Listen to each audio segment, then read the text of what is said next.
होंगे, उनके ट्रेनर उनको सजेस्ट करते हैं फॉर पीईडीज, आप लो, आप प्रोफेशनल बन जाओगे, आपकी बॉडी यहाँ से यहाँ पहुँचेगी। टीन एज में ये चीज़ यूज़ करते हो 1 साल 2 साल, I think it's a waste of your life and waste of time and money, क्योंकि आप आगे जाके जब 20s में या 30s में जाओगे या 40s में जाओगे, दैट विल बी वर्थलेस, आपकी बॉडी फिर कंप्लीटली डिस्ट्रॉय होगी। बॉडी बिल्डर एक रात में नहीं बन सकता। अगर आप प्रोफेशनल एथलीट्स को देख ले, बड़े बड़े नाम है, अभी हादी चौहान, अभी सीबम, इन्होंने कल की बॉडी बिल्डिंग नहीं की है। They have spend 15-20 years of their life to make for them and for their parents. आप ऐसे नहीं कर सकते कि आप अपनी बॉडी को अभी अब्यूज़ करें और आगे जाके आपकी बॉडी वैसे रहेगी। यू डोंट हैव, ये शॉर्ट टर्म गेम नहीं है। बॉडी बिल्डिंग लेना पड़ता है फिर। बॉडी बिल्डिंग एक लॉन्ग टर्म गेम है and you have to invest in your body. It takes 15 to 20 years to become a professional। एक प्लेयर के साथ टकराया, he must have been double my size and full fledged में टकराया and वो गिर गया। मैं खड़ा, स्टेज की फील अलग होती है। Then I said okay fine, I give few years to this as well. Choice मिले, आप कंटिन्यू क्या करना चाहोगे, बॉडी बिल्डिंग या रग्बी? ओह वो तो बहुत। तो अब हम करेंगे सालिम सर के साथ Q&A सेशन। तो इनकी सारी बॉडी बिल्डिंग ट्रॉफीज है, पीछे भी ट्रॉफी है सुल्तान क्लासिक लास्ट ईयर से, इनके पास इतनी ट्रॉफीज है। तो सर आपकी बॉडी बिल्डिंग जर्नी आपने कहाँ से स्टार्ट की? बॉडी बिल्डिंग जर्नी मैंने पहले स्कूल से स्टार्ट की थी। मुझे अच्छा लगता था बॉडी बिल्डिंग, मैं देखता था बॉडी बिल्डर्स को। एक्चुअली मैं स्पोर्ट्स में ज़्यादा था, I was playing cricket at that time and I wanted to be a good fast bowler. तो मुझे शौक था बट मेरे में उतनी स्ट्रेंथ नहीं थी। तो मैंने बहुत सारे क्रिकेटर्स को फॉलो कर रहा था। मैंने फर्स्ट टाइम शोएब अख्तर को देखा था वर्कआउट करते हुए, उसकी मसल्स डेवलप करते हुए, सो दैट वो फास्ट कर सके बॉलिंग। तो I started body building and मेरी पेस जनरेट हुई जब मेरी मसल्स इंक्रीज हुई। लेकिन क्रिकेट देखते देखते जैसे मैं बॉडी बिल्डिंग कर रहा था तो मेरा बॉडी बिल्डिंग की तरफ ज़्यादा ये गया। मैं वेट ट्रेनिंग बहुत ज़्यादा करता था एंड मुझे अच्छा लगता था। Then I got into rugby. मेरे को फ्रेंड्स ने बोला आपकी फिजिक अच्छी है, आप रग्बी में कर सकते हो कुछ, आप आ जाओ। मुझे शौक भी था रग्बी एक कॉन्टैक्ट स्पोर्ट खेलने का। Then in 2009 I started rugby national and international, और मैं अपनी स्टेट के लिए प्रोफेशनली मैं अपनी स्टेट के लिए खेलने लगा। एंड इरफान सर जो हमारे कोच हैं उनके साथ मैं ट्रेन करने लगा एंड वी स्टार्टेड प्लेइंग अच्छे से प्रोफेशनली। आई थिंक 2009 से हमने जो नेशनल्स खेले beat in all over India, Assam, Kolkata, Mumbai, हमने स्टार्ट किया। हमने बहुत अच्छी नेशनल रैंकिंग्स अचीव की और बहुत अच्छा स्कोरिंग, मेरा खुद का अपना पर्सनल स्कोरिंग बहुत अच्छा रहा उसमें। तो फिजिक की वजह से मुझे काफ़ी हेल्प मिली क्योंकि मेरी फिजिक वैसे, हाँ लेकिन मुझे फिजिक उस टाइम पे चेंज करनी पड़ी क्योंकि जब मैंने स्टार्ट की थी आई वाज रिप्ड नेचुरली, क्योंकि मैं टीनेजर था और मेरी बॉडी रिप्ड थी। वंस आई स्टार्टेड तो कोच का कहना था कि I should get a little bit बिगर। तो ये रिप्डनेस की वजह से मैं उतना, मुझे स्ट्रेंथ नहीं आ पाएगी जितना मैं थोड़ा हेवियर अगर रहूँगा। तो I started gaining weight. I was 75 or 80 eight that time. Then I started 1995 में हो गया and I was playing very good at that time and on a very good level। International भी खेलने गए हमने, बहुत अच्छा अचीवमेंट वहाँ पे किया। इवन ऑल ओवर इंडिया हमारी रैंक टॉप 5 में एंड टॉप 2 में थी in recent times. Body building लेकिन मैंने कभी छोड़ी नहीं। I never give up body building because अगर मैं घर आऊँ और मैं वर्कआउट नहीं करूँ मैं रात को सो नहीं पाता हूँ, मेरे को नींद नहीं आती। Because it's a life style. अगर आप ये लाइफ स्टाइल के हिसाब से नहीं चलोगे इट्स नो फन। आप ये नहीं कि एक हफ्ते में एक बार ट्रेन कर लिया। एंड मेरा एक ये है फ्रेंड्स में भी और रग्बी टीम में भी ऑल ओवर जो मुझे जानते हैं, I never go out of shape. I love to stay in shape always. मुझे अच्छा नहीं लगता अगर मेरा पेट बाहर आ गया, अगर मेरी बाइसेप्स थोड़ी कम हो गई। I hate that. तो I started lifting heavier and I met Irfan sir as well in 2010। 8, 9, 10 ऐसे ही मैं इरफान सर के साथ बहुत टाइम तक ट्रेन करने लगा। And Irfan sir gave me that heavy duty, Irfan sir Jawahar Nagar, he gave me that animosity, जो बीस्टनेस एक इंसान में होती है, उनने मेरे अंदर वो एक डिस्कवर किया कि he pushed me to that level कि I should lift heavier than that. And मेरे कुछ वीडियोस हैं जो आपने मेंशन किया, लेग प्रेस वगैरह में 950 kgs का लेग प्रेस, 400 kgs का श्रग्स या डेडलिफ्ट में उस टाइम पे विदाउट बेल्ट। बेवकूफ़ी है, हमेशा बेल्ट पहनना चाहिए, जिस पे इरफान सर मुझे हमेशा डांटते थे। विदाउट बेल्ट 200 kgs में आराम से कर लेता मुझे था। सच में नहीं पता था कि कश्मीर में इतना भी हैवी कोई उठा पाता है। तो आप में बहुत ज़्यादा स्ट्रेंथ है। वो कोशिश मैंने इसी तरह, क्योंकि मैं नेचुरल भी होता है, बाय जेनेटिक्स भी होता है। And Irfan sir help me a lot उस चक्कर में। एंड आई लव टू, मुझे लिफ्ट करना ज़्यादा अच्छा लगता था heavier. Heavier is not compulsory कि आपकी बॉडी अच्छी बनेगी बट आपकी वो स्ट्रेंथ आ जाएगी। एंड मुझे स्ट्रेंथ चाहिए थी क्योंकि रग्बी के लिए मुझे बहुत स्ट्रेंथ चाहिए। So I remember I once played, हम दिल्ली में खेल रहे थे, समोवन टीम के साथ हमारा मैच था। वो खेल रहे थे यहाँ इंडिया में, समोवन 7 on 7 प्लेयर्स खेल रहे थे।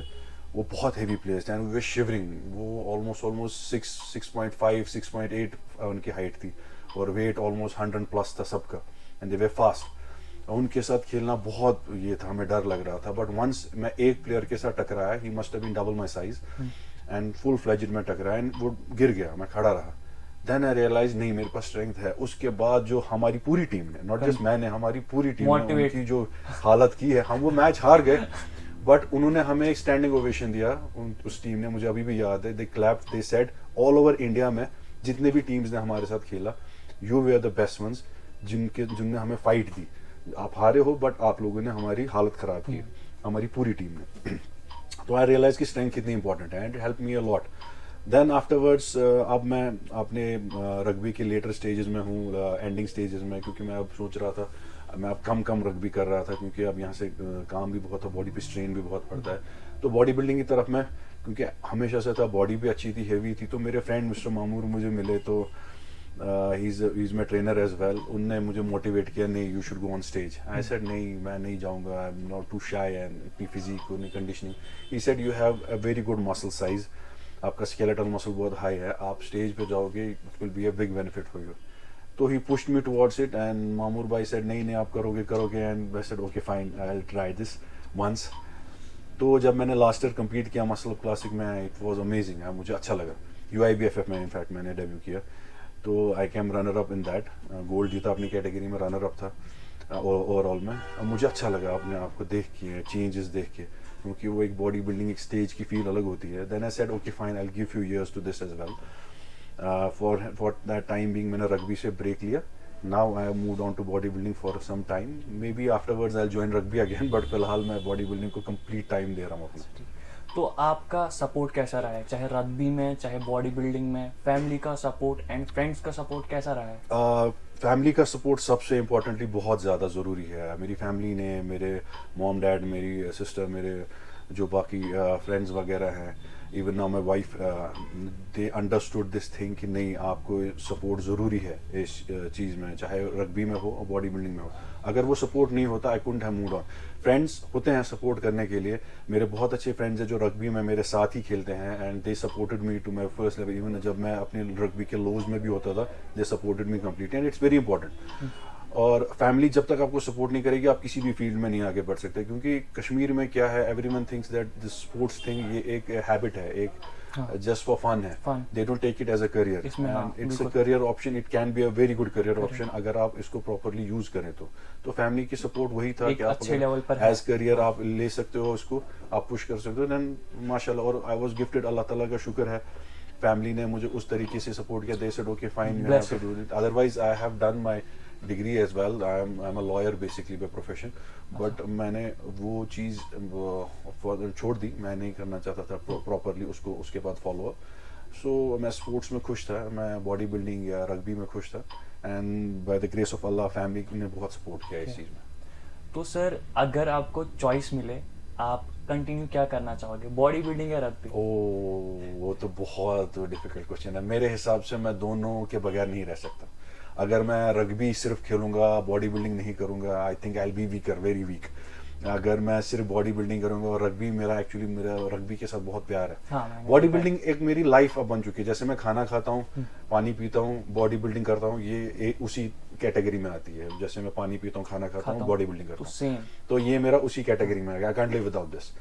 बट रग्बी के साथ मुझे प्यार है, I love rugby, I love playing on that field. वो कॉन्टैक्ट स्पोर्ट, वो खेलना, वो ब्लड, वो एग्रेशन, वो मुझे पसंद है, उसके बगैर मैं नहीं रह सकता। Even though in these 2 years I have missed rugby a lot. I went to ground, दूर से मैंने देखा, क्योंकि अगर मैं ग्राउंड में गया और अगर मैं वहाँ पे खड़ा रहा, मैं ज़्यादा देर तक खड़ा नहीं रह पाऊँ, मैं घुस जाऊँगा और खेलने स्टार्ट कर जाऊँगा। But for body building I don't want to get injured at this point, so I am avoiding it completely. Otherwise I miss rugby a lot, और मैं इन दोनों में से चूज़ नहीं कर सकता, नॉट एनी वे मैं चूज़ कर सकूँ। मेरे लिए दोनों बहुत इंपॉर्टेंट है। तो सर कुछ यंग पीपल, यंग जनरेशन जो बॉडी बिल्डिंग में है ना अपना करियर बनाना चाहते हैं, तो वो जंप करते हैं पहले, या 1 साल हुआ होगा, कुछ मंथ्स हुए होंगे, उनके ट्रेनर उनको सजेस्ट करते हैं फॉर PEDs, आप आप प्रोफेशनल बन जाओगे, आपकी बॉडी यहाँ से यहाँ पहुँचेगी। तो आप क्या बोलोगे इस बारे में कि पहले कितना नेचुरली टाइम देना चाहिए? ये PED का टॉपिक बहुत ही कंट्रोवर्शियल है, but I will put a light on it जहाँ तक हो सके। मेरे हिसाब से जो मैंने किया है, I have started body building now, it's been 18 to 20 years of body building of my life, क्योंकि मैंने बहुत यंग एज से स्टार्ट किया था। I was I think 14 at that time I started body building. तो बॉडी बिल्डर एक रात में नहीं बन सकता। अगर आप प्रोफेशनल एथलीट्स को देख ले, बड़े बड़े नाम है, अभी हादी चौपान, अभी सीबम, इन्होंने कल की बॉडी बिल्डिंग नहीं की है। They have spend 15-20 years of their life to make that body, और वो सीधा पीईडीज पे नहीं चले गए।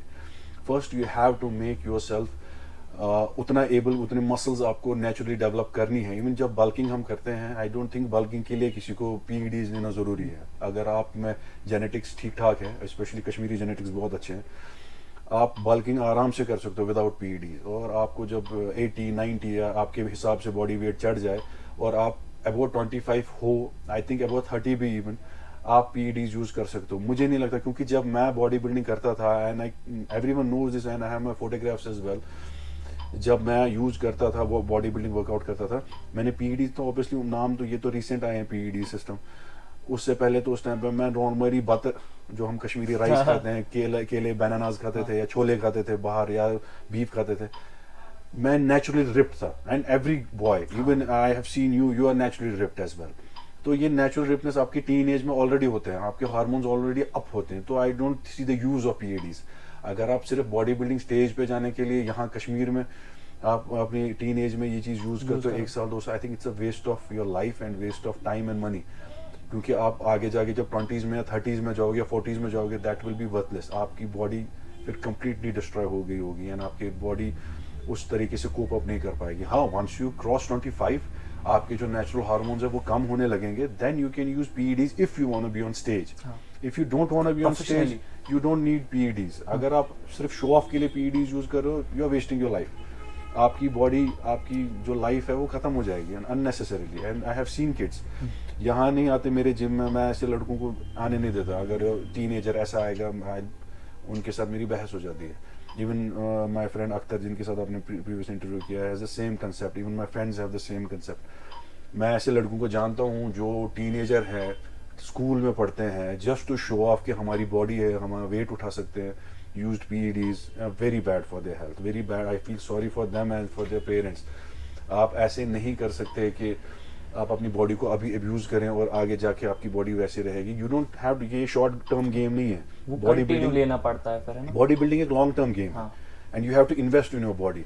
It takes 15 to 20 years to become a professional body builder. और अगर आप अभी से यूज कर रहे हो तो 15-20 years नहीं निकलेंगे, क्योंकि आपकी बॉडी रिस्पॉन्ड करना बाद में बंद कर देगी।